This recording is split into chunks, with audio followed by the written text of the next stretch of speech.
नमस्कार, मैं हूं साक्षी और आप देख रहे हैं न्यूज़ानिया। पाकिस्तान अक्सर दुनिया को कश्मीर पर ज्ञान देता है, मानवाधिकारों की बातें करता है, लोकतंत्र की बातें करता है और कश्मीरियों के हितैषी होने का दावा करता है। लेकिन अब सवाल ये है कि जब खुद पाकिस्तान अधिकृत कश्मीर यानी पाकिस्तान ऑक्यूपाइड कश्मीर यानी पीओके के लोग सड़कों पर उतर आए हैं, तो इस बार पाकिस्तान किसे दोष देगा? पीओके में हालात लगातार तनावपूर्ण होते जा रहे हैं।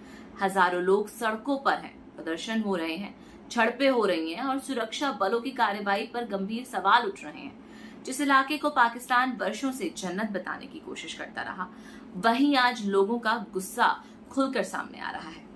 दरअसल विवाद विधानसभा की 12 सीटों को लेकर है। ये सीटें पाकिस्तान में रह रहे कश्मीरी शरणार्थियों के लिए आरक्षित हैं, लेकिन स्थानीय लोगों का कहना है कि उनके राजनीतिक अधिकारों और प्रतिनिधित्व को कमजोर किया जा रहा है। यानी इसी मुद्दे पर ज्वाइंट अवामी एक्शन कमेटी यानी JAAC के नेतृत्व में बड़े पैमाने पर प्रदर्शन शुरू हुए। अब दिलचस्प बात यह है कि लोकतंत्र का पाठ पढ़ाने वाला पाकिस्तान विरोध की आवाज सुनते ही उसी पुराने फॉर्मूले पर लौट आया है। प्रदर्शन होते हुए गिरफ्तारियां शुरू हो गईं, नेताओं पर केस दर्ज हो गए, इंटरनेट पर असर पड़ा और फिर वही कहानी जिसे पाकिस्तान दुनिया के दूसरे देशों में देखकर आलोचना करता है, लेकिन अपने यहाँ लागू करने में देर नहीं लगाता।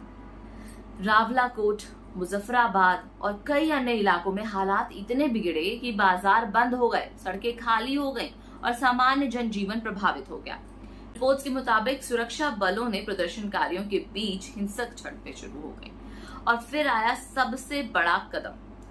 पाकिस्तान प्रशासन ने JAAC को प्रतिबंधित संगठन घोषित कर दिया। यानी जो लोग अपने अधिकारों की बात कर रहे थे, उन्हें अब सुरक्षा के लिए खतरा बताया जा रहा है। सवाल ये है कि अगर हर असहमति को खतरा घोषित कर दिया जाए तो लोकतंत्र बचेगा कैसे? विश्लेषकों का कहना है कि मामला सिर्फ सीटों का नहीं है। लंबे समय से महंगाई, बेरोजगारी, बिजली संकट और बुनियादी सुविधाओं की कमी को लेकर लोगों में नाराजगी बढ़ रही थी। अब लगता है कि वही गुस्सा सड़कों पर भी दिखाई दे रहा है। विडंबना देखिए, दुनिया के मंचों पर पाकिस्तान कश्मीरियों के अधिकारों की बात करता है, लेकिन पीओके में जब कश्मीरी खुद अपने अधिकार मांग रहे हैं तो जवाब बातचीत नहीं बल्कि कार्रवाई के रूप में सामने आ रहा है। अब सबसे बड़ा सवाल यही है कि क्या पाकिस्तान इस संकट का समाधान बातचीत से निकालेगा या फिर हर विरोधी आवाज को दबाने की कोशिश करेगा? अब क्योंकि इस बार मामला किसी और देश का नहीं है, इस बार सवाल पीओके के कुछ लोगों का है और सवाल पाकिस्तान से ही पूछा जा रहा है। आपकी क्या राय है? क्या पीओके में ये फिर एक नई राजनीतिक विवाद होगा या फिर पाकिस्तान के खिलाफ बढ़ते जन आक्रोश का एक संकेत है? कमेंट करके जरूर बताइए हमें अपनी राय और इस चैनल को सब्सक्राइब कर लें ताकि आपके पास इससे जुड़ी सारी अपडेट्स आती रहें और इस वीडियो को लाइक जरूर करें।